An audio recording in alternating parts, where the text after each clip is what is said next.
Himangi and I started Jungle Bells 5 years ago with the support of our friend Sanjay Deshpande. Our vision was to increase awareness about wildlife and forests in the minds of urban women. Hi, this is Himangi Vartak. Under Jungle Bells, we do a lot of activities related to wildlife and nature exclusively for women. We have shorter excursions to destinations in and around Pune. We also have longer trips to different kinds of forests in India. Plus, we have trips to birding destinations. Under the awareness vertical, we do a lot of awareness lecture series in colleges, institutes, and schools regarding awareness of wildlife and nature. We also do online webinars, we do in-person events, film screenings, photography workshops, and a lot more. Under conservation vertical, we do donation drives, use clothes, use shoes, or a lot of other donations in terms of backpacks and mosquito repellents and gum boots and umbrellas, sweaters to the forest department. So in this way we help our wee bit. It's our contribution towards wildlife and nature. Going ahead, we see Jungle Bells growing as a stronger community, and we hope that we can motivate a lot of women to join us and stepping into nature and wildlife and also getting their me time.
Good evening, everyone. This is Madhulika, and I welcome you all to yet another Zoom webinar organized by Jungle Bells. Before we proceed, I request everyone to please switch off your cameras and turn off your microphones so that we can take a seamless experience of today's session. As we have already mentioned, the session is organized by Jungle Bells. Jungle Bells is a Pune-based venture exclusively designed for women and started by women Hemangi Vartak and Aarti Karve. We conduct women-only trips to all the wildlife destinations across India. We take nature-based trips in and around Pune. So our main objective is to promote wildlife tourism, wildlife conservation, and wildlife awareness through urban women. Also, we work in collaboration with In Search Outdoors, Aranmai Wilderness Safaris, Nature Walk Trust, and other travel brands. For more information, please connect us at 77560 Moving ahead, this webinar is supported by Sanjeevani Developers. Established in 2004, the Sanjeevani team is now 20 years young, as they believe business is more just than making money, and every new day is a new opportunity for them to create something better, that is, modest home for their clients. Today, Sanjeevani Group is engaged in homemaking, redevelopment, eateries, workspaces, and wildlife conservation too. Mr. Sanjay Deshpande is the founder of this real estate brand. He is a civil engineer with 35 years of experience and an environmentalist with a deep passion for wildlife. Next in line, the second generation featuring Mr. Rohit Deshpande, Mr. Rohan Deshpande, and Mr. Rohit Mahajan continues the legacy of the management ahead. Moreover, the company is a part of several conservation-oriented initiatives and is proudly associated with Jungle Bells. This is all about Sanjeevani Developers. Let's meet our today's guest speaker. He is Dr. Anish Andheria. He is the president of the Wildlife Conservation Trust, WCT. Currently, WCT works in and around 160 national parks and wildlife sanctuaries spread across 27 states and union territories of India and catalyzes path-breaking conservation action. He is an independent director of Wildlife Conservation Society, that is WCS, India. He is part of the organizing committee of the India Climate Collaborative and a member of the advisory committee of BNP Paribas India Foundation. He is a member of several government committees including the State Boards of Wildlife of Maharashtra and Jammu Kashmir, the Maharashtra Coastal Zone Management Authority, Tiger Conservation Steering Committee of Madhya Pradesh, and Madhya Pradesh Elephant Task Force. He has also been a member of the National Tiger Conservation Authority, that is NTCA. It is an apex body in the central government that governs tiger reserves of India. He has also served on the governing council and as honorary secretary of the Bombay Natural History Society. It is the oldest wildlife NGO in India. He was awarded the prestigious Carl Zeiss Conservation Award in 2008 and the UAA Institute of Chemical Technology Distinguished Alumnus Award 2017. He has helped set off Kids for Tigers, a nationwide conservation education program in 2000 that has reached out to several million school children to date. He is a large carnivore biologist with immense knowledge of predator-prey relationships and has contributed to several carnivore conservation projects across India. A wildlife photographer of repute, he has photographed some of the most remote wildlife reserves of India. He has co-authored 2 books on Indian wildlife and has contributed to several other books and publications, including scientific papers. A natural communicator, he is one of India's leading motivational speakers and has introduced thousands of young people to the joy of nature and the rationale for nature conservation. So this is all about his wonderful journey. Without further ado, let's get started. I request Hemangi ma'am to please take the conversation ahead. A very good evening, sir.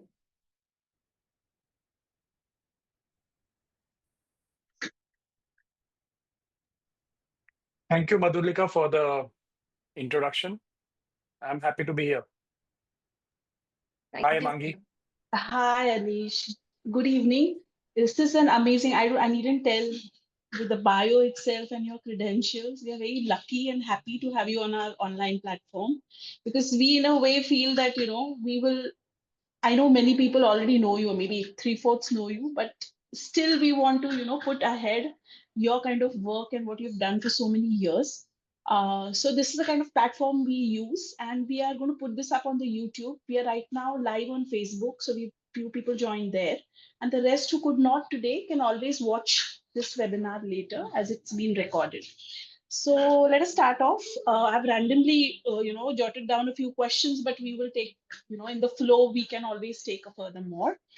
What are the efforts needed to make people around the forest able to live with wild animals? Very basic question, but from your Mhm. Yeah, point of view. yeah, it sounds like it's a basic question, but it's not Yeah. easy because mostly people who advocate for wildlife conservation Yes. actively are people who live in the cities, people who have done Right. research on wildlife, people who work in policy, the forest department, who are employed, and their duty is to protect forest. And the other constituency, tourists and conservationists, researchers, they all live in the city. So so these are the people who are very passionate and they want animals, but they don't want animals in the city, right? Right. So they Right. want animals. The cities have nothing left because people who live in the city, they have extremely, uh, safe homes. Um, Yet they get terrified when they see a snake or if they hear about a monkey. Just a small little bonnet macaque entering a colony can, spur up so many conversations. Hmm?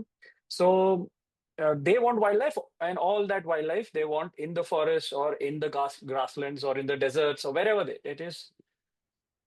But we have to understand that yes, wildlife is very important to in a way sustain natural ecosystems. You cannot have Right.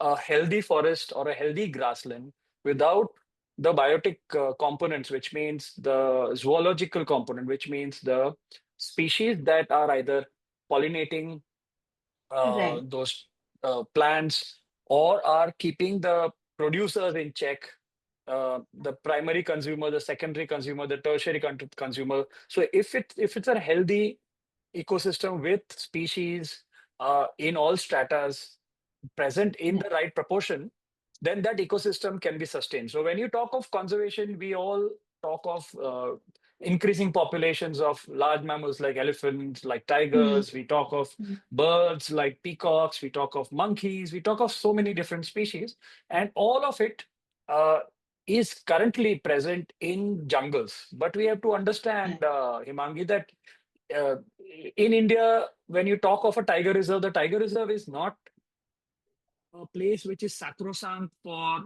wildlife alone. A tiger reserve is a place which has a core and a buffer zone, and in the buffer zone, Right. there could be more than 100,000 people. Correct. Okay. So in India's tiger reserves, you have 3 million people, and around India's protected area network, which is around more than 900 national parks, sanctuaries, conservation reserves, community reserves we have it in the country. Right. You have nearly 300 million people who are either dependent or living uh, within these areas or are along the periphery. So now, if you're talking about what you can do so that people can Mm. live. So Yeah. the animal populations have gone up because of excellent protection.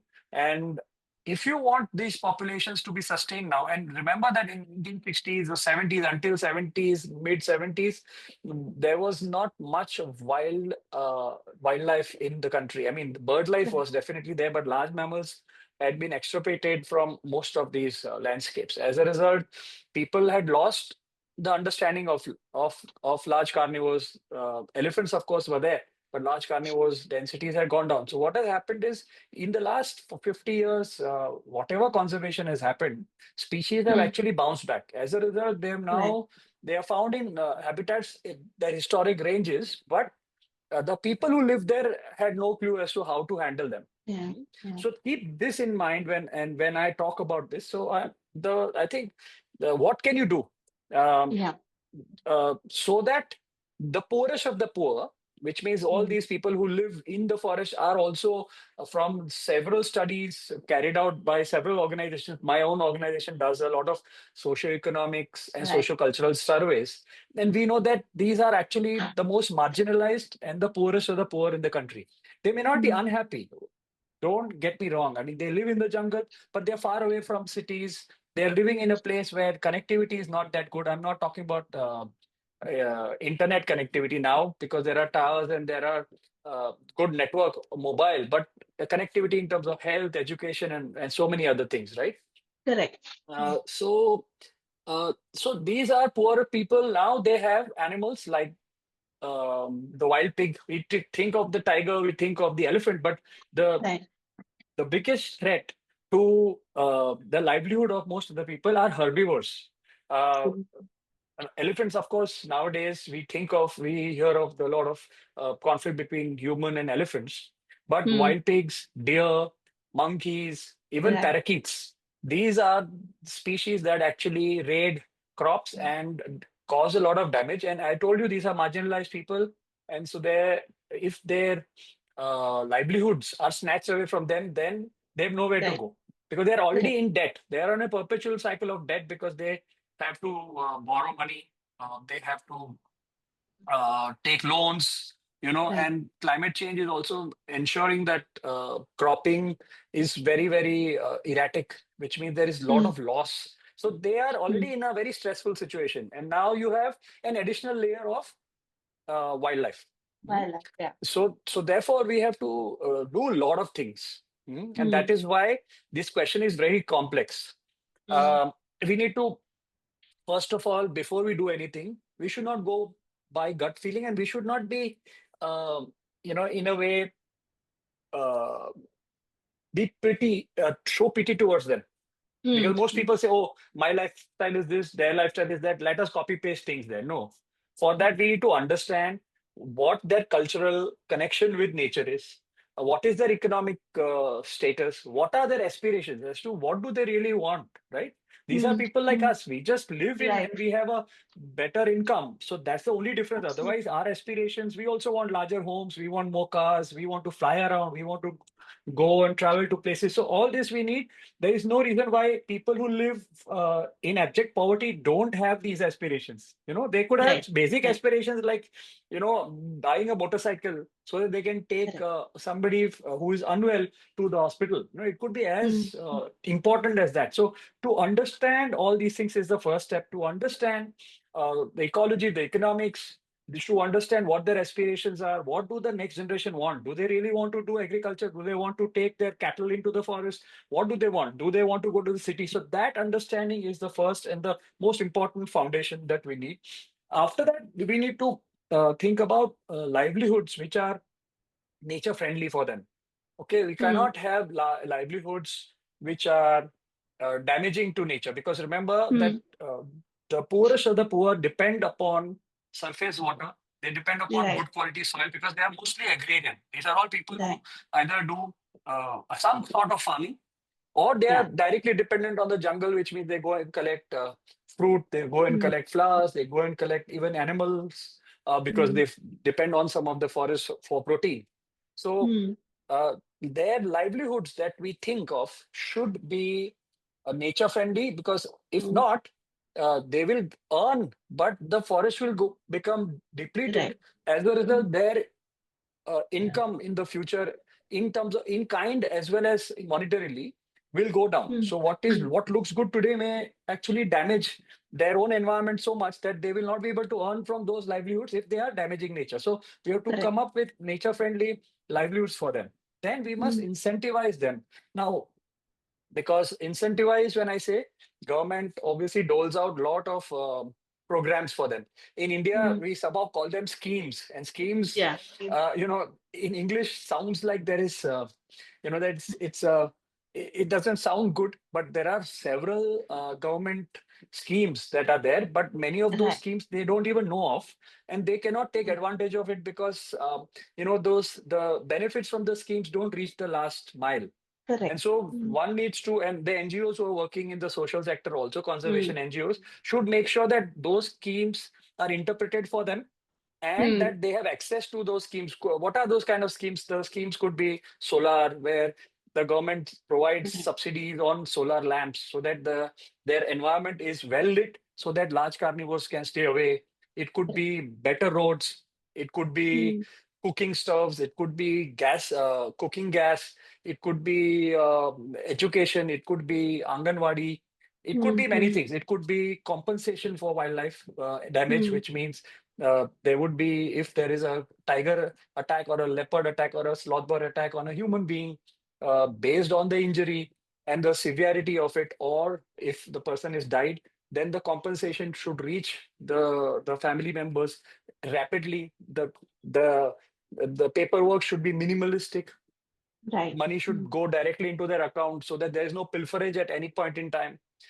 If the cattle or if any other livestock gets attacked, then that too must be compensated.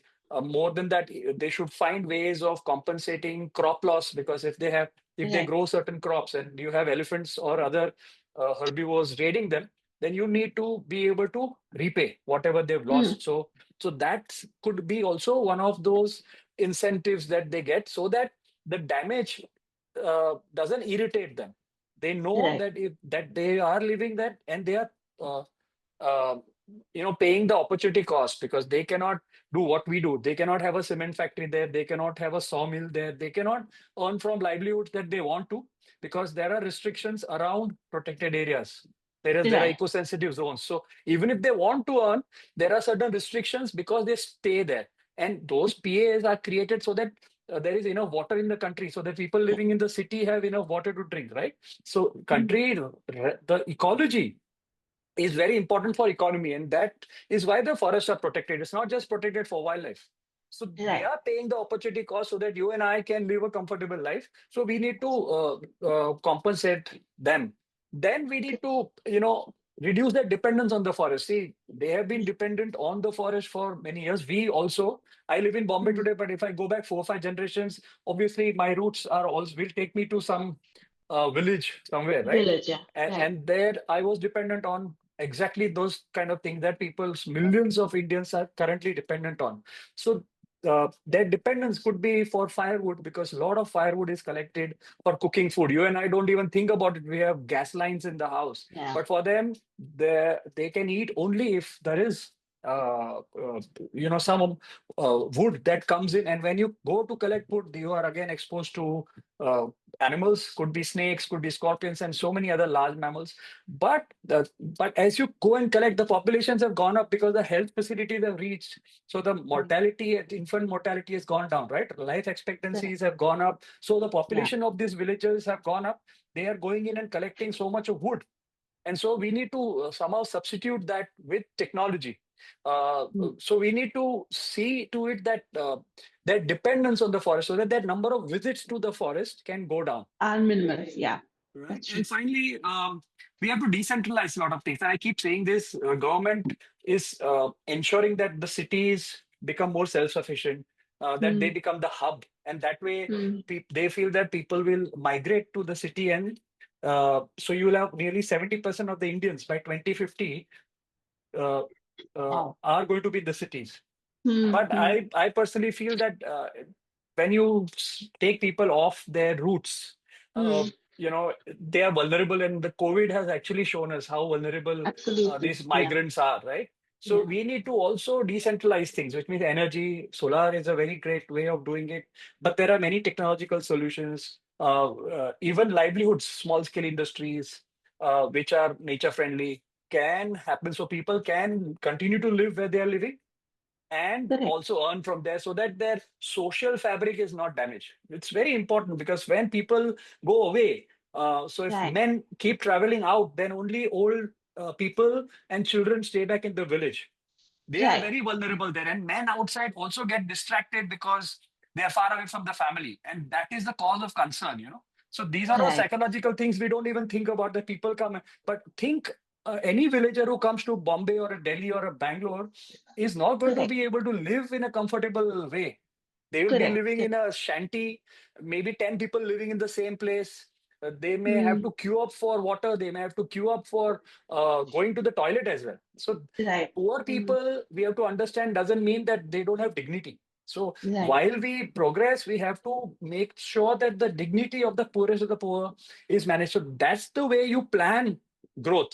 So the government Correct. needs to redesign the growth trajectory, I think, if we want. Right. And finally, I think tourism, wildlife Hmm. tourism, Hmm. and jungle bells are also. You guys are doing your Hmm. bit, Hmm. and while you're taking people who live in urban environments, but when Hmm. you travel close to the forests, Right. you are fueling the tourism industry, which means Correct. there's a cash flow, which means not only your safaris that going, but you are providing livelihoods to a lot of people who are working in the hotels there, who are buying those the Right. departmental stores that are there, everything from Yes. a cold drink to water that you Right. need Hmm. improves the cash flow there. So tourism is one nature-friendly activity that is extremely important in this Right. entire game.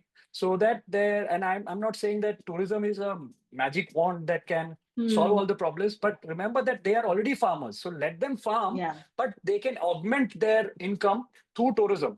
Because today with Right. climate change, if all your eggs are in the same basket, you could really go through a huge crash in terms of economy if Hmm. monsoon fails, or if there is fire, or if there is cyclone.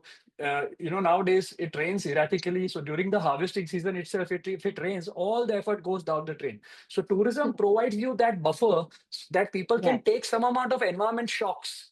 So Right. I think Right. tourism is again a very important. So these are just the most important things that we can do, but it's an endless list, Endless. but Yeah. we have to keep these things in mind if we Yeah. want our wildlife to survive, because people have to be happy for them to allow wildlife around them. We have to Correct. understand happy people, happy forests, and happy ecosystems. Yes. Thank you. Very well summarized. Now, I'll just tweak this question a bit, Anish. Okay. I just thought of it right now. So, what are the efforts needed to make people in urban areas live with the wildlife in and around them? So, that's a huge one because we're facing a lot of, like leopards and, other wild animals. So, how do we coexist with them? And because we are getting into their territory. So, I mean, would you like to, you know, uh, Yeah, so that's the much more difficult thing to do, because yeah, once you live in the city, your understanding of nature goes down. People are correct. not even willing to allow their children to play in Yeah. mud. Mm, Most of mm, the big buildings today, in at least I can talk of Bombay and Delhi and Bangalore, that mm, I keep visiting because of meetings and because I travel to some of these forests, so they are hubs. They don't even have an open ground anywhere. It's all yeah, cemented, absolutely. right? Correct. So it starts Mm, from there. If you don't have direct connection with the earth, that is the soil, mm, you mm, cannot start understanding nature. mm, It's a simple thing. We don't even think of it, but most of us feel very happy to take a right. walk. So people who go to the jungle also keep. I'm sure, Himangi, they ask you, "Can we go for a Yeah. walk?" Yes. Safaris we have done, but Yeah. let's go for a walk. We Walk. may Yeah. bunk a couple of safaris, but I would love to go on a walk, right? Right. Now Right. that's the thing. You are not able to put a finger on what they are saying, but what happens is when you walk on soil, when you Correct. feel the grass, when you feel the leaves on your shoulders, it it does something to you. Yeah. These Mm, are things that we cannot define, but they are very important. If you don't get wet in rains, if you don't get to wade through a gurgling stream, if you mm, don't sometimes even go and climb a tree, sit on a branch, you know, mm, these are all things which make us worthy or make us understand nature right. without reading in a book. Hmm? So Mm, that mm, is very important, that we understand that the greenery in our cities, in our towns, in our smaller towns, our planning is such that there is enough room for nature. Currently, correct. you cannot get wildlife back if there are no trees. Eventually, Absolutely. it's Mm, like a pyramid. So at the base, you need producers, which means you cannot mm, say, I want birds in the city. What will they do? You can keep birds in your cage, but that's not what we right. want. What we want Mm, is in natural condition, which means there should be enough habitat. Now, in the city, which is overgrown with humans, you don't really have spaces, and you can't have money plant in your balcony and say, I will attract wildlife. Or some people right. do plant some plants that attract birds and Mm, butterflies in their But remember Hmm. that you can create these magnets. Some people even feed birds, They wild birds, do. and they feel they are Yes. doing great stuff. But what is happening is you can provide food, but you are not able to provide roosting sites, which means Roasting. there are no Hmm. places where these birds can sleep in the night. Hmm. So Hmm. pigeons are fine. They have started sleeping in cemented buildings in the hollows. Correct. But Yeah. parakeets and lot of other species, they need trees. You will not see a Hmm. myna or a magpie robin or a bulbul sleeping in a building. You may Right. have enough places there, they won't. You can't Hmm. have nest box and birds will not sleep. They need to Correct. sleep on trees. In So there. the Yeah. first thing is to have trees in the city, and then to do all that, it's okay because the population can go up because you're giving food. But the roosting sites are not there, and that will create problems. And because there are no roosting sites or few roosting sites, all these birds are packed in some green patch in the city. As a result, there could be disease spread, which can Right. destabilize the entire Hmm. population in no time. So the Hmm. population should be allowed to be spread out so that if there is a disease or something like we had a pandemic in humans, there are a lot of disease that can jump Right. from bird to Hmm. bird, and those kind of things can create problems if you keep feeding and and the population explodes without having greenery in that. So first thing is to have those. Don't feel scared of reptiles like lizards, Yeah. reptiles. Uh, Especially skinks and geckos, they are they can survive in the buildings as well, Right. and they are pest controllers. They will eat flies, they will eat mosquitoes, they will eat spiders, a lot of other things, right? And Hmm. so most people find them uh, repulsive, but they have to start Yeah. understanding them, and they should make room for nature in their brains. That is the most important thing. We have big houses for us, Hmm. but our brain doesn't have room for nature. So we need to create that, which means we have to first, and I think we have missed the bus. So people our age who are in a certain mindset, we cannot change them. Correct. They're Correct. so, Rigid. it's so Hmm. much, there is paranoia actually. So Yeah. the children are important, which means the education Correct. system, which means you do Absolutely. at multiple the schools. Hmm. There should be programs in colonies. You should invite people from knowledgeable people to come and deliver lectures. There should be lectures, but just not lectures, also workshops, so that Hmm. there can be hands-on activity that people can do. Especially children learn better if they have some physical activity to do. So Absolutely. they feel healthier, they feel connected to nature, and they love the experimentation that happens around. So Hmm. it's not just bookish knowledge, because today everything is available online. They will lose interest Correct. in a teacher if the teacher goes and teaches you what Google is already telling you. So how do Right. you change it? So you do these kind of workshops, you give them dissertations and projects which they can do where they are staying, and there could be plantation of certain fruit bearing trees, it could be Right. maintaining those ecosystems, it could be providing nest boxes for certain species on trees or Hmm. somewhere, to remove garbage so that crows and other birds which are predatory to a lot of other things are controlled, to keep cat and dog populations in check, Right. because cats actually eat a lot of birds, they eat a lot of lizards, they are quite damaging. So cats should be kept at home. There should not be any free ranging cats. So Correct. that those kind of things people think is not wildlife, but they damage a lot of wildlife. Or as it Correct. is, there is Hmm. not much space, and you have just one bush in your backyard, and in that bush, the bird is nesting because that bird doesn't have enough. It is not a safe Hmm. place, but there is not enough place, and the cat will come and the Hmm. the after they invested so much energy, if a predator comes in, destroys the nest and eats the chicks, then you can understand how fast the condition of parents can go down, and eventually there will be extinction because there will be no recruitment. So the Hmm. city, uh, we need to really work at multiple levels, policy level. We should make sure that the government that we elect is positive about nature, and that they can Yeah. walk the talk. They just don't promise you, but they actually can walk the talk, which means they have some program which is to protect your coast.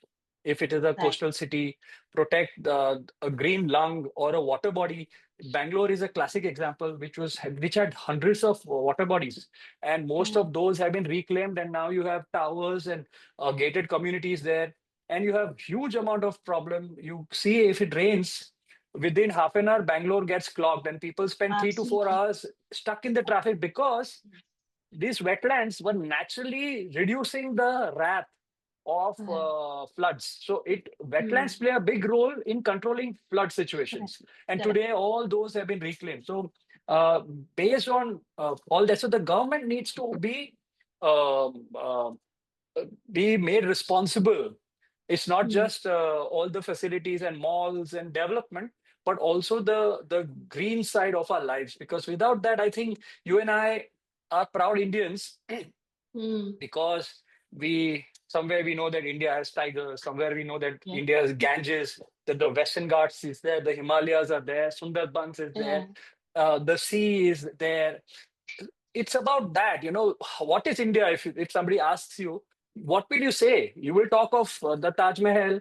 You will talk Yeah. of the heritage, right? And Correct. so the heritage that human beings have created is one thing that we don't know and we respect. But like the flag of the country, the tiger, the greenery, the blue skies, unpolluted skies, and the vast, oceans. So all these layers make the map of our country, and that's what is our natural heritage. And so I think we need to evoke that kind of, like other religion, that people can really, kill each other in the name of religion. Yeah. This is one religion that everybody, no matter what religion they are following, can respect. So I Yes. think nature, if we start think of nature differently, and also ensure that the younger generation can imbibe that thought. Yeah. I think it will unite any country. It's not just one country, it can unite the entire planet.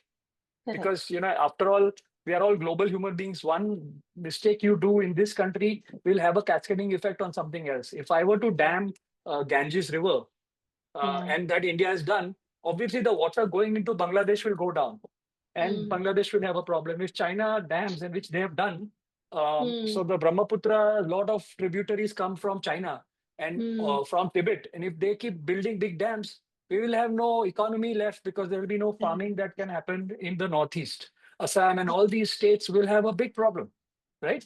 So Right. we need to.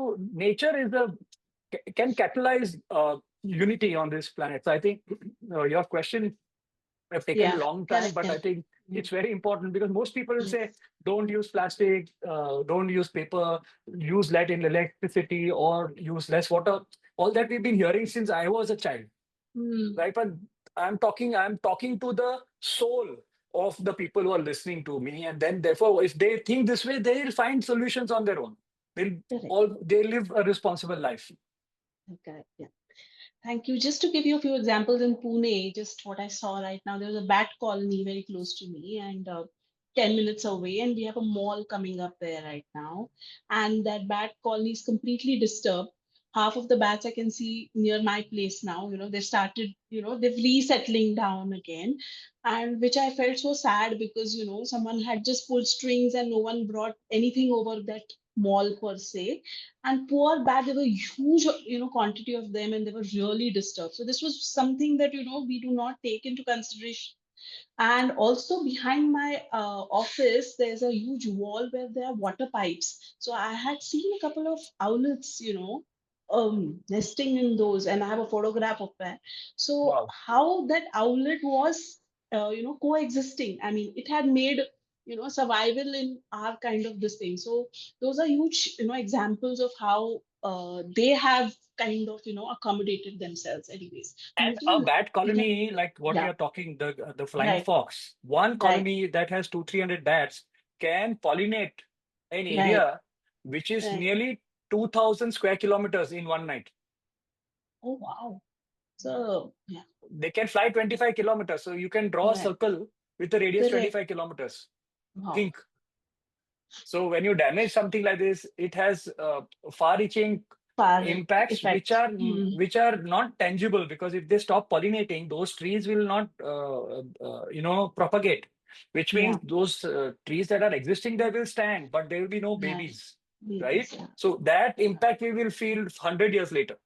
So what we are 100. not understanding is all that damage that we are creating, small or big, the impact Correct.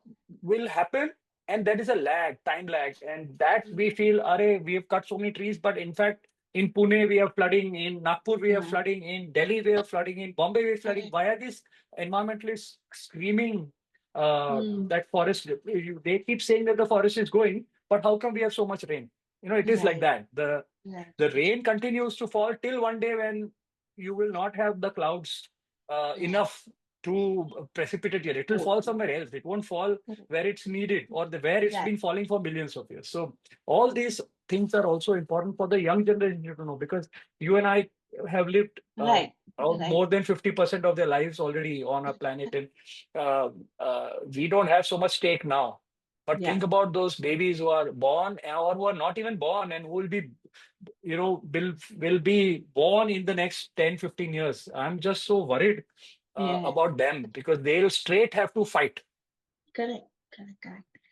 So let's move to the next question, which is a favorite of everyone, tigers. And what will we be doing to accommodate new tigers? So Tadoba story, what I have heard, factuals are different. Maybe you can just correct me. But 60 new, new small cubs being born, and how are they going to be accommodated? So Tadoba is just an No, example, but overall, so tigers cannot be accommodated in areas that already has healthy population. So correct. now Hmm. the only those old tigers that die will be replaced by new tigers, because those populations, we are talking about Tadoba. The Yeah, population is saturated. It's already correct. running at its peak capacity. Hmm? Yeah.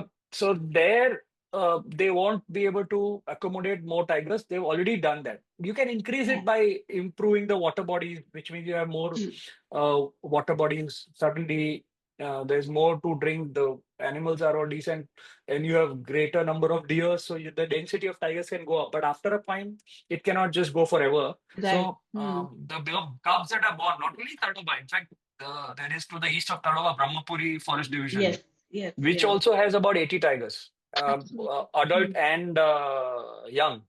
So Hmm. Tadoba population and that population is together about 250 square kilometers. In Chandrapur district itself, you're looking Hmm. at 250 tigers.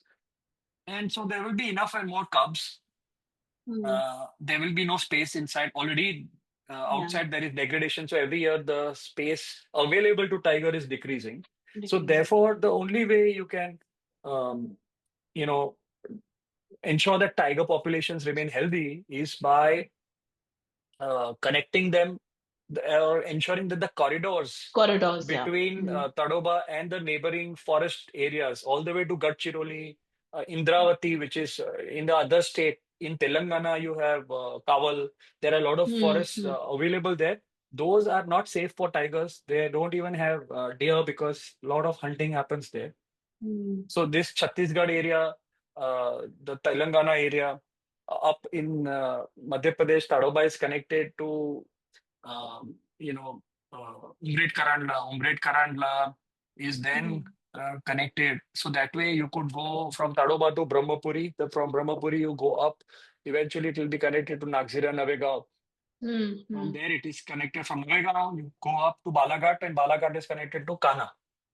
So Hmm. tiger from Kana can walk into Tadoba if guided by GPS. Hmm. Um and similarly, a tiger from Tadoba can or Kana actually can come and can go all the way to Nagarjuna Sagar, which Hmm. is in Hmm. Andhra Pradesh. Andhra So Pradesh. 700-800 kilometers of uh, forest of varying quality is there. So that way there Hmm. are corridors everywhere, but those Hmm. corridors are slowly getting degraded. So we need to make sure that, again, policies, all that I've said Yeah. It's in my dependent. first Correct. answer, Hmm. they are applicable, which means people have to be happy. They should not feel threatened. Their livelihood should not be threatened by them. So there should Hmm. be good housing, all that, income, dependence should be low, all that, so that they allow, like in Tadoba, the buffer zone is incentivized. There are a lot of Hmm. schemes. Janvan Yojana scheme is there. Then there are several such government aided schemes to reduce the negative impact of wildlife on people. Similarly, you Hmm. should have schemes in corridors. So you need Chandra Prasad Yojana, where every village in the corridor or in the buffer zone currently is getting 25 lakhs, which they can use to uh, make sure that the decision is on the villagers. Nobody pays out. The villagers are basically um, uh, as per their micro plan, they can use it for whatever they want.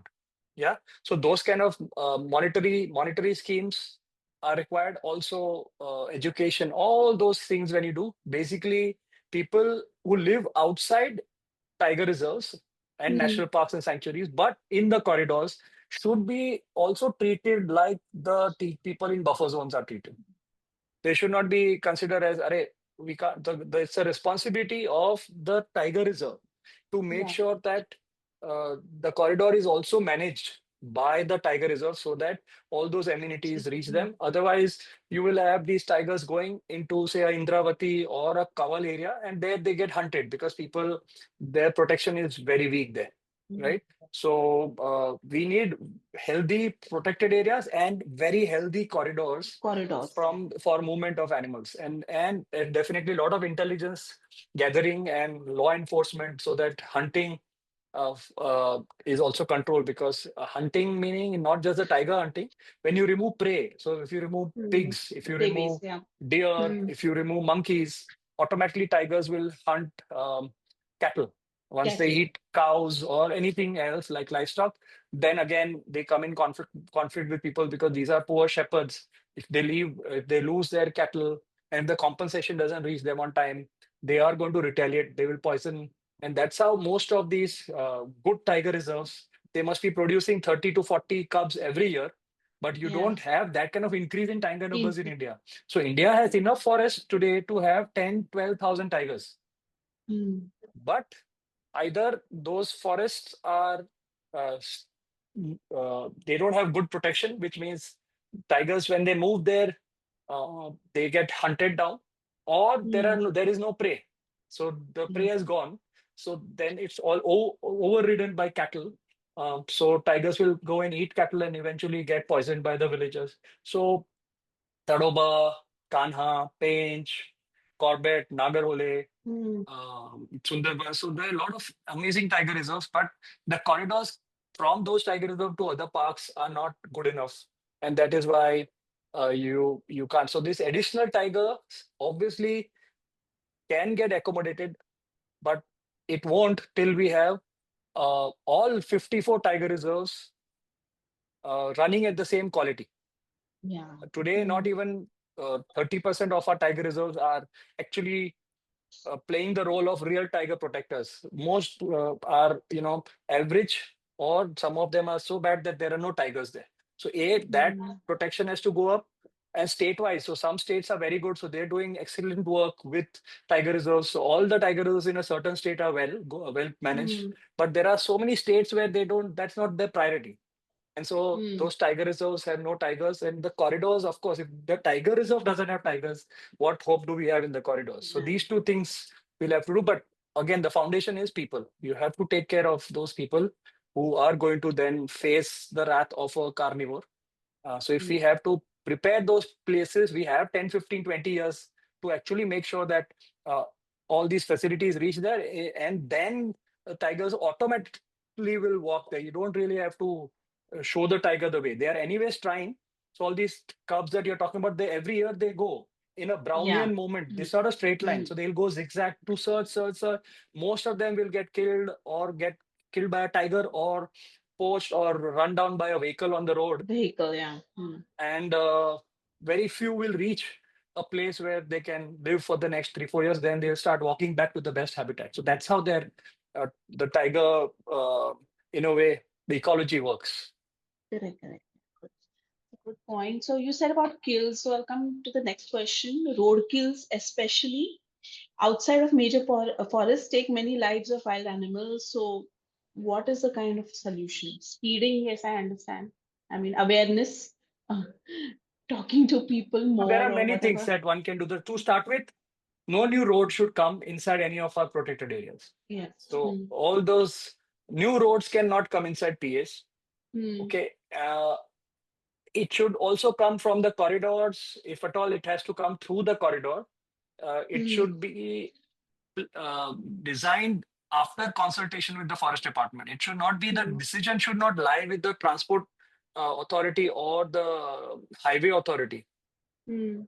right? Mm. It should be in consultation with the forest department, and Mm. forest department should be helped by NGOs, scientific NGOs who can go and do those surveys. We are doing it Right. in two states, Madhya Pradesh, Maharashtra, extensively, Correct. Mm. in collaboration with the state governments. Even on Yeah. canals, we are doing a project for the Maharashtra Forest Department to understand Gosekhurd Canal.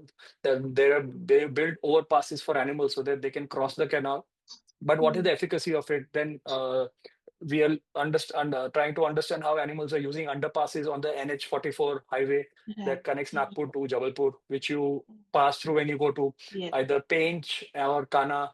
Karma. Uh, there are new roads, new railways that are coming, and railways also, there are issues. Railways cannot be taken up and down railway lines like Right. highways, because it's a very heavy Right. locomotive. It cannot just go up like on bridges. That's not possible. It's too expensive to do that. Mm. So there, other things will have to work. But you need to study where those wildlife densities are, where are the bottlenecks, and then you need to come up with strategies to mitigate linear infrastructure, all kinds of Correct. power lines, railways, roads, and canal systems. So all Mm. these four, but for that, a lot of good scientific studies and not just 10, 15, 20-day studies. Because many a times the project proponent like a NHAI or the irrigation department will say, we have already designed this project. It is Mm. a Mm. multi-thousand crore project. It has been sanctioned, and this is going to bring water or prosperity or whatever they call it for thousands of people or hundreds of thousands of people. So Right. they will say if conservationists stop it, then they are actually an impediment to growth. So they make Mm. villains out of these people, but actually all these conservationists are saying is that you plan these projects, but give 1 year of study time Yeah. so that we can study those areas, and we you come to us and the forest department will tell you that in this corridor, which is the area which will create least damage to animal movement No one. and Yeah. conflict, right? So first is to do that one. Sit with us and we will tell you. We are also for development. Like if you heard me Mm. out for last 40 minutes, all I'm saying is that people need to be Correct. incentivized, right? So the Correct. roads are required, but do it scientifically. And there is enough and more science and enough and more acumen with so many NGOs and individuals in this country. Mm. The Mm. brain power is not rarity here. Yeah. There's so many very, very good quality researchers, right? Correct. So we need to sit on the table. All these different departments of the government are working Right. in isolation sometimes. They're all Right. thinking about their Absolutely. Mm.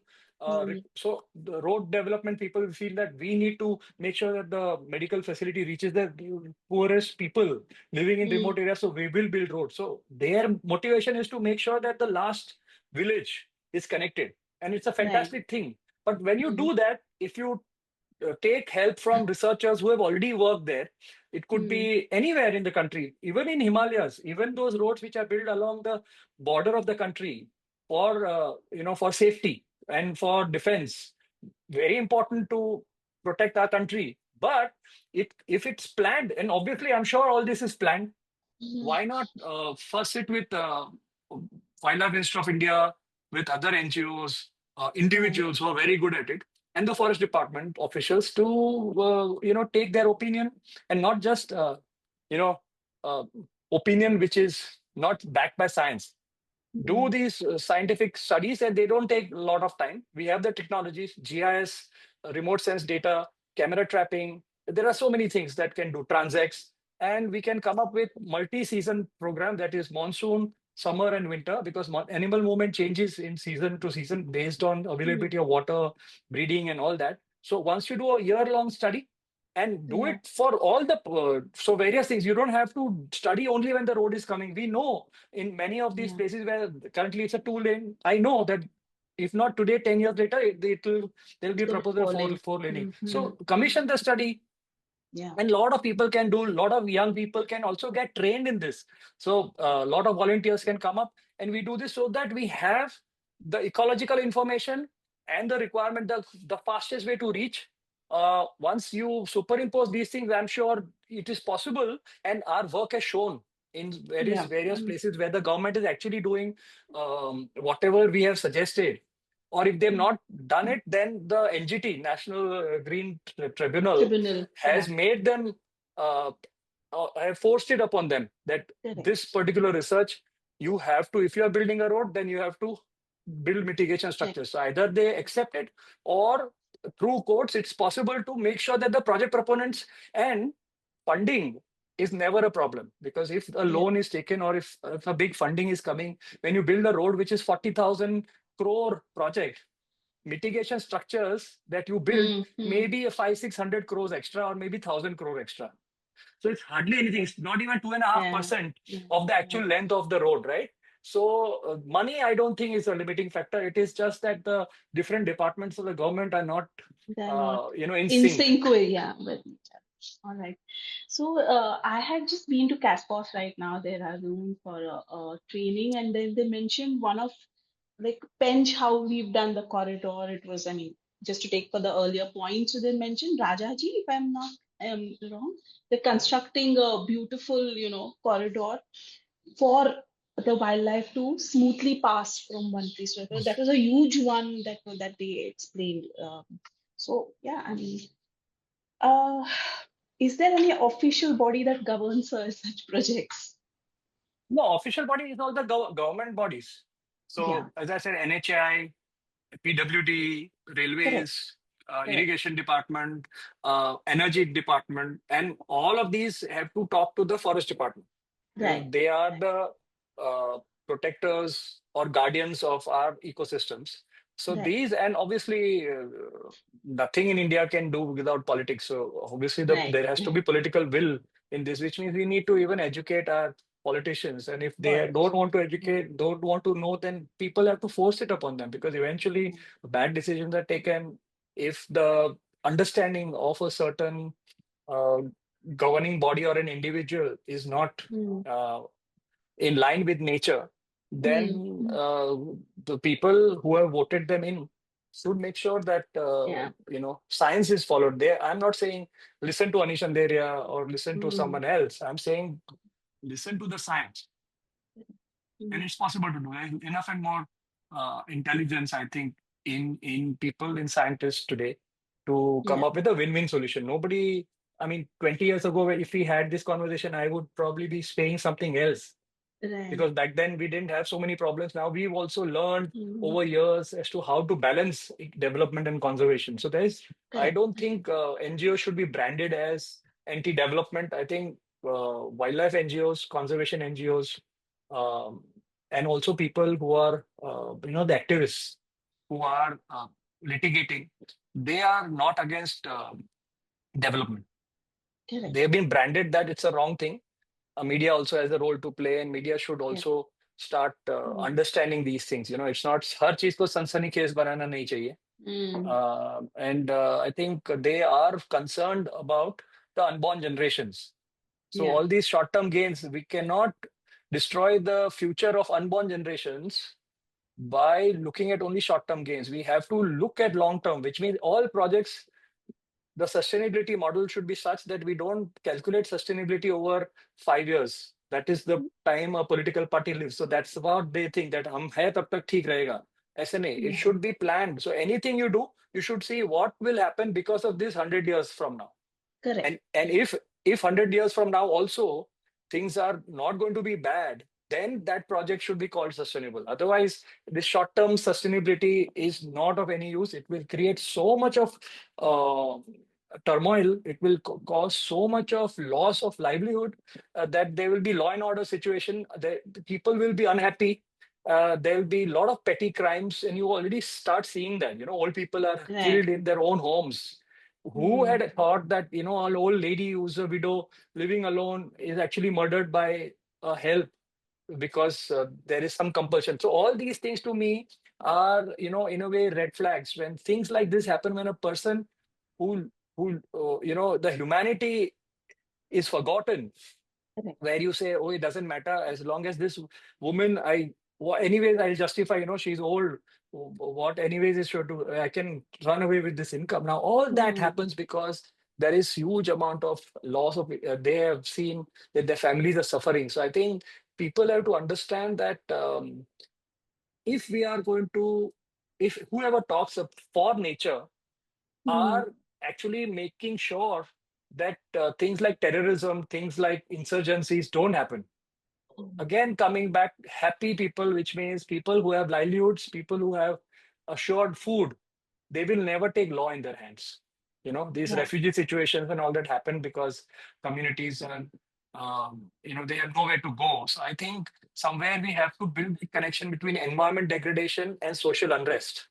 They are absolutely linked, and social unrest creates law and order situation, which eventually makes a place very hostile for anybody to grow. And that's when refugee situation starts, when people actually starts migrating either from one state to another, or from one country to another, or one town to another city.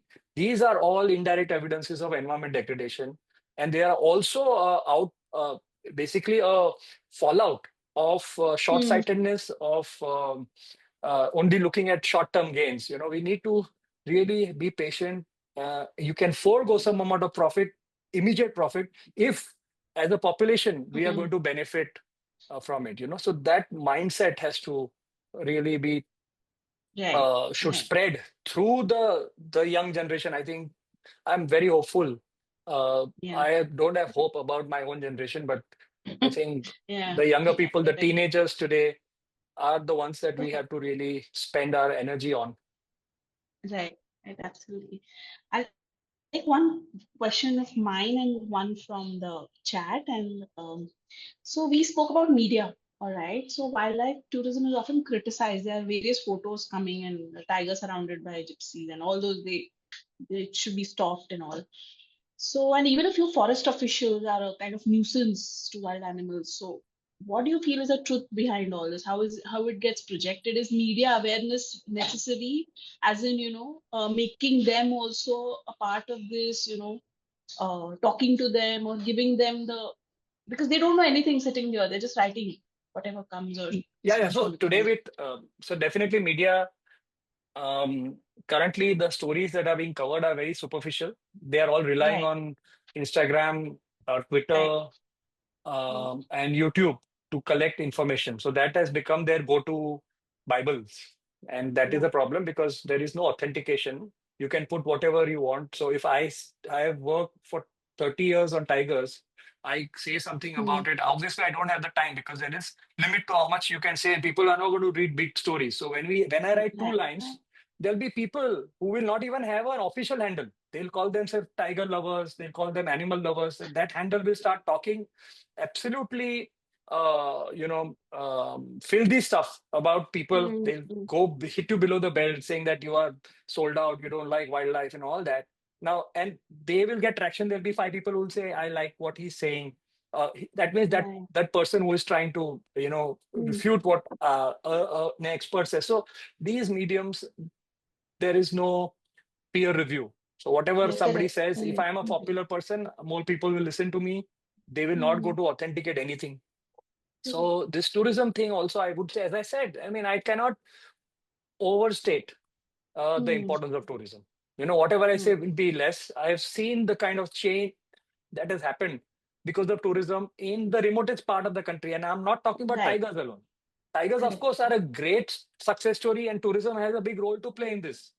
So the entire economy of Savai Madhopur or Mandla or Mm, Shivni and the neighboring mm, areas to Tadoba, the Chandrapur area, you're talking an economy which is maybe 500 to 1,000 crores right. overall Mm, annual uh, cash flow there. Profits are different, but mm, that much cash is changing hands. It could be even more, right? Not just the hotels, but there are so many different things happening there. So there is mm, no doubt about me. But let's forget about the tiger because tiger cannot be saving all forests. Tigers are found in certain areas, but there are so many other areas like the desert, like up in the mountains in Himachal, in Uttarakhand, up in Tawang, which is in Arunachal Pradesh. You mm, go to Mizoram. There are so many such places where there are apes, monkeys, gibbons, or there are birds. West Bengal is a classical example. It's an amazing place. In fact, West Bengal has the highest diversity of birds. There are more than 950 species there. India has wow. 1,300 species. Yeah, yeah. 900 plus species are found in West Bengal Correct. itself. And West Bengal is also one of the states where hunting is prevalent, was prevalent. Yeah. Even now, there are some uh, traditional hunts that happen in some areas where they Hmm. can go and they'll hunt everything that moves. All that is there. But in the last 10, 15 years, a lot of these photographers, a lot of these bird watchers have started exploring, and a lot of these young people from the villages have become guides. Right. Either they are guides or they are drivers. They give their vehicles out, and if a village of say 200 families, all of them were hunting, they all had a catapult in the house. They, some of them even had air guns, and they were shooting birds, they were snaring birds, they were trapping birds, they were using glue to catch birds, they are also eating birds. Now things have changed so many, because just from those 200 families, even if 20 families start earning from bird watchers, Bird and watching. Yeah. either they are I giving their agree. homes as homestays, or they have young people who can go out as guides or as interpreters, because somebody is talking in some language, and Yes. Yes. that plus, or somebody who uh, becomes like a tour operator.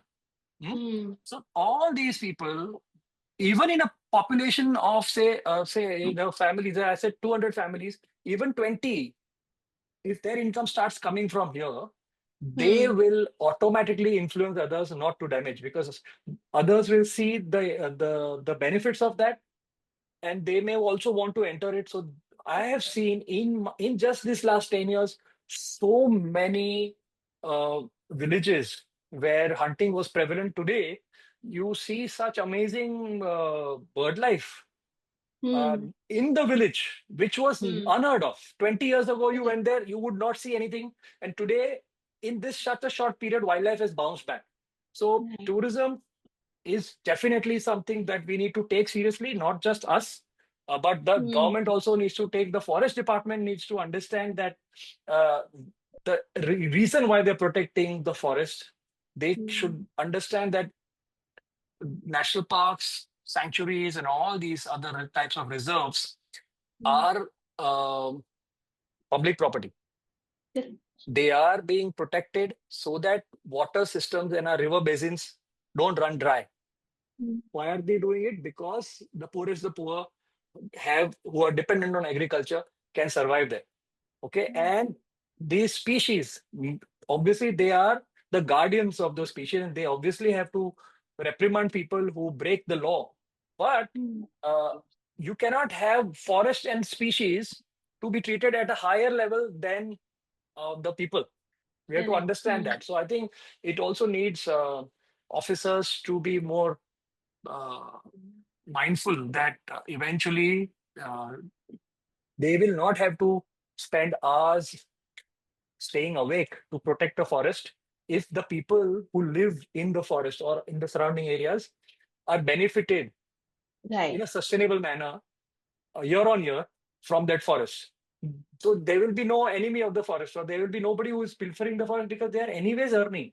See, we say no that if there's a murgi jo ande deti hai sone ka, you cannot Hmm. kill the Hmm. murgi Yeah. just because you will not get andas from the murgi, right? Correct. So Hmm. forest and tourism is like that. It's a hen that Yeah. can keep giving you returns forever if Right. you kind of regulate things in a very smart way, where you can't just be too much protection oriented. You should also open it up to more people walking safaris. People want to walk, and I do understand in places where rhinos and elephants or sloth bears and tigers are found, Hmm. you can't really walk like that. But in the day, there is possibility, at least in tiger forest, to walk in some of these Hmm. buffer zones and all that. But otherwise, there are so many such places. Amboli, where people go Yeah. for herbs. You go to Little Run of Kutch, you can see hedgehogs, you Hmm. can see bustards, you can see birds of prey that come in during winter. You go to Vedanthangal, you go to Kokrebellur, these are all bird sanctuaries. You go to Ranganathittu, these are all tiny little sanctuaries where people go and they become one with nature. Unless you get exposed to nature, you will not appreciate it. And once you start Right. appreciating it, you will fall in love with it. And once you fall in love with it, you will do everything possible to protect it. So I think tourism definitely has potential, not just the tiger one. In fact, that is a small proportion of it. If we really understand this well, Right. and if we decentralize, which means the villagers become the controller of the tourism facilities, Tourism. Right. um, and if we and the roads that we are talking about Mm-hmm. become better, also Hmm. mitigated, more tourists will reach these areas, and there'll be a cash flow which will automatically ensure that the ecosystems that they live in. And that's also is true about the sea. This is also true about the big rivers. I'm not just talking about Right. forests or grasslands. It's also talk about the mangroves and the sea. Of course, there are so many fishermen. They are hardly getting anything because it's been Yeah. overexploited. But Hmm. suddenly you start diving, you start snorkeling, you start taking people on your boats. Like in Goa, they take people to see.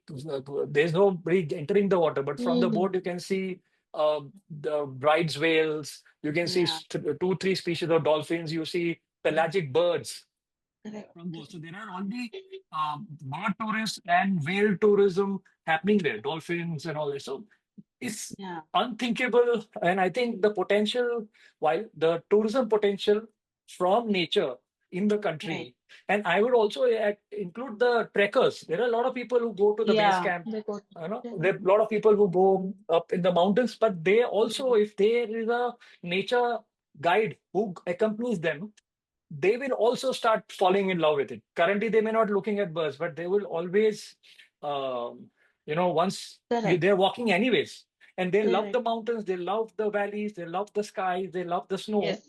Yes.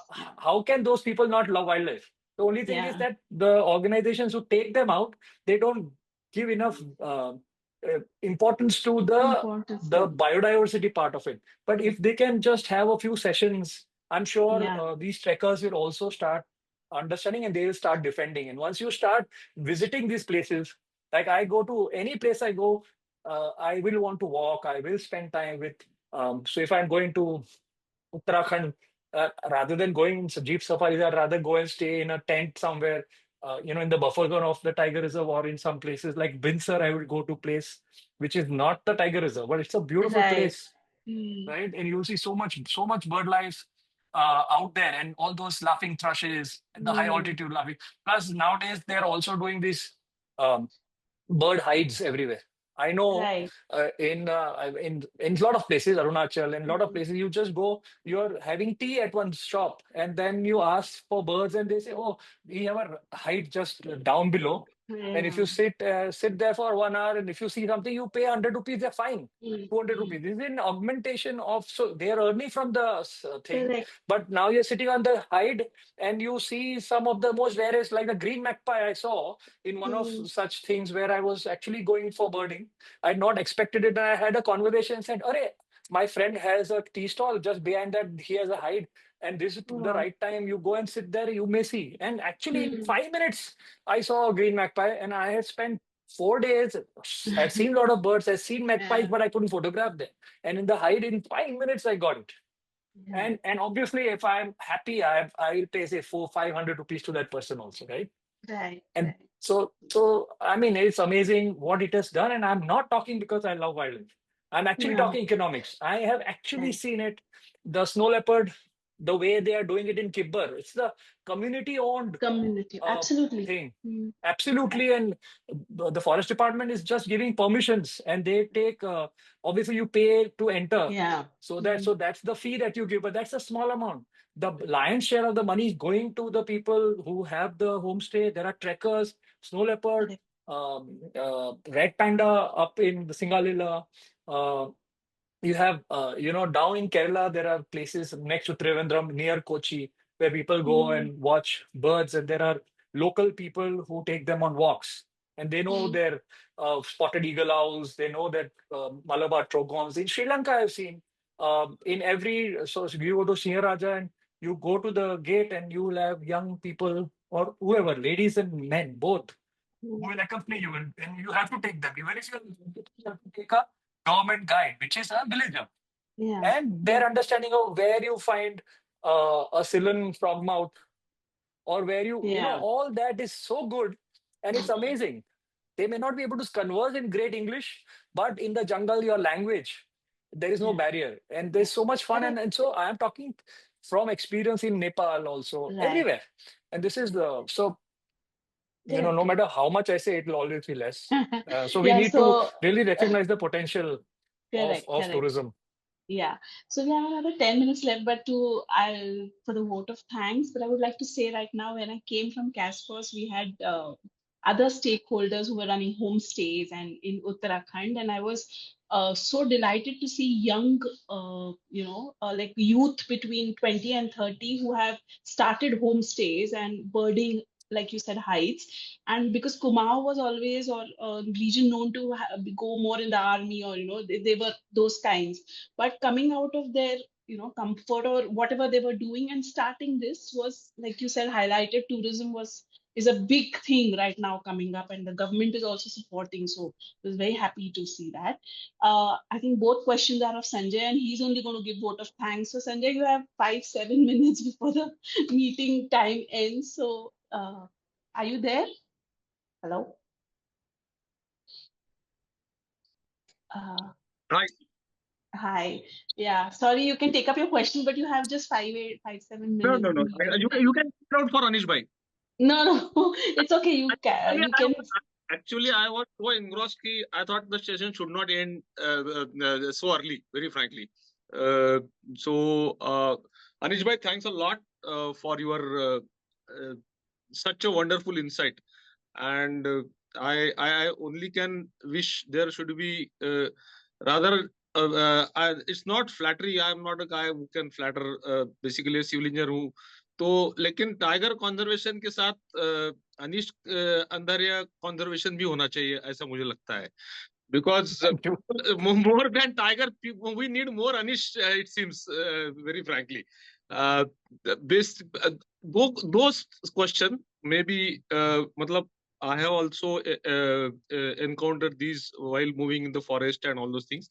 Problem, as you rightly put, ki most of our policies related to forest are under government control, and matlab, bureaucrats and aristocrats both. So isn't it a need to form a single nation level, like we have got CREDA? Means I am a builder. Why I'm putting you this question? It's more a suggestion come question you can guide. Uh, like we are builders. My profession, I am builder. That's different aspect. It's my bread and butter. So we are always hated by politicians and bureaucrats. So there is a national level body, CREDI, which defends us, our issues, our rights, and all those things. And then we have got smaller centers at state level, district level of CREDI. And क्योंकि it's a big issue, it's a like forest, real estate is also local issue. Delhi के builder के problem अलग हो सकते हैं, किसी छोटे कस्बे के या गांव के बिल्डर के प्रॉब्लम अलग हो सकते हैं. So we have got a single body which fights tooth and nail with government and bureaucrats and politicians for our issues. Don't you think there should be a such type of body for wildlife now? No, Sanjay, I think you're talking absolute sense. See, divided, we will fall. Yeah, You need something to unite all stakeholders. And correct, I'm not saying that only civilians should be part of it. correct, So there should be bureaucrats, because see, what is happening is people are looking at the elephant from different angles. correct. So if conservation is an elephant, somebody's looking at the tail, somebody's looking at the brain, somebody's looking at the foot. So what is happening is, while they're seeing, but they don't have peripheral vision. Either they don't have time, they have lack of knowledge, they have no training. So I mean, one of the three reasons they are not able to see the entire picture. So what you are saying, it will definitely help, and I think we are moving in that direction. Already, you see citizen science program where a lot of these online. So there are places. In ICER is running uh, a citizen science program for squirrels. So where anybody who sees a squirrel and takes a photo can upload, and that's how they will be able to identify, and therefore they will build a distribution map so we know what squirrel this density. And squirrel we all see, but we don't really, nobody knows enough about them. So people are coming together because of technology. And so that can catalyze, and I think people from different walks of life, so that people who come, and if you create this body, then it will act as a guide for all stakeholders. So that body will have enough and more experts, and also the beneficiaries, and also the people from the villages.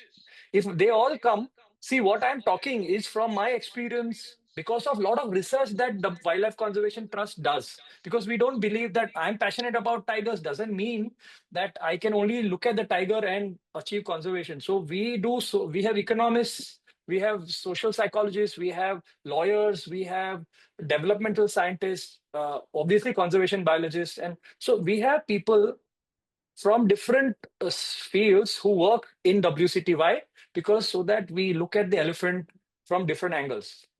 Similarly, this kind of body can protect people, because in going, like you are from the builder community. Now I am a conservationist, and if I am on several committees set up by the government, and say tomorrow you say you want to develop a certain area because you know inside information that a highway is going to come, so automatically a lot of people will start buying land.